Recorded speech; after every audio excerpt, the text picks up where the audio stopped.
सुमनसवन्दित सुन्दरि माधवी चन्द्र सहोदरि हेममये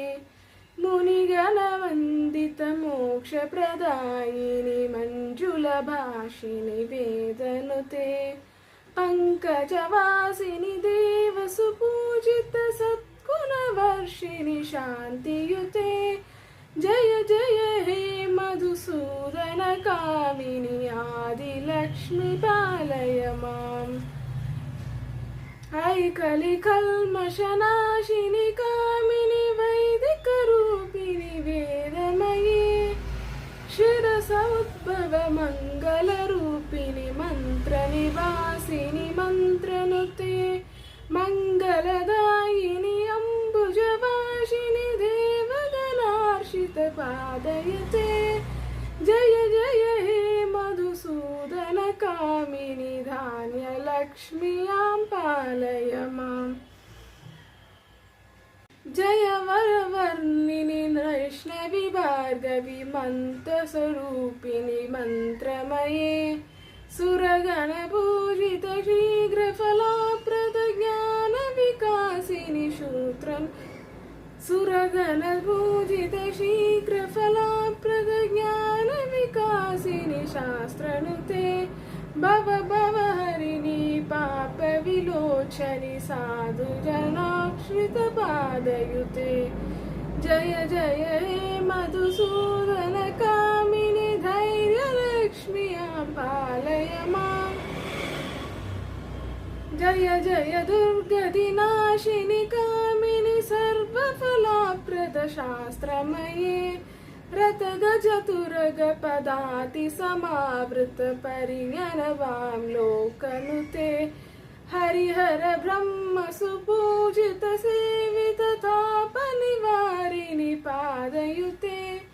जय जय हे मधुसूदन कामिनि गजलक्ष्मी पालय माम् ऐकगवाहिनि मोहिनि चक्रिणि रागविवादिनि ज्ञानमये गुणगणवर्धिनि लोकहिताशिनि सप्तस्वरूपभूषित गाननुते सकल सुरासुर देव मुनीश्वर मानव वन्दित पादयुते जय जय हे मधुसूदन कामिनि सन्तानलक्ष्म्यां पालय माम् जय कमलासिनि सद्गतिदायिनि ज्ञानविकासिनि गानमये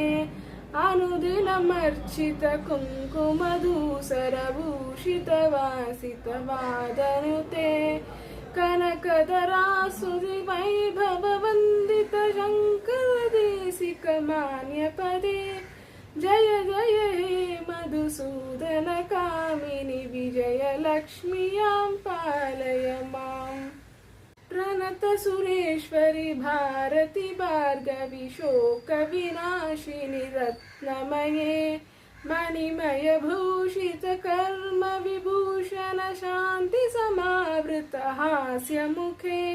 नवनिधिदायिनि कलिमलहारिणि कामित फलप्रद हस्तयुते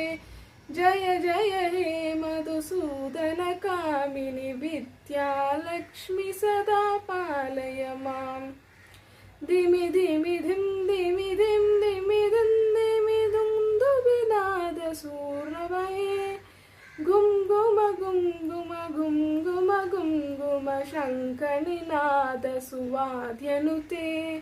वेद पुराणेतिहास सुपूजित वैदिक मार्ग प्रदाशयुते जय जय हे मधुसूदन कामिनि धनलक्ष्मी पालय माम् नन्री।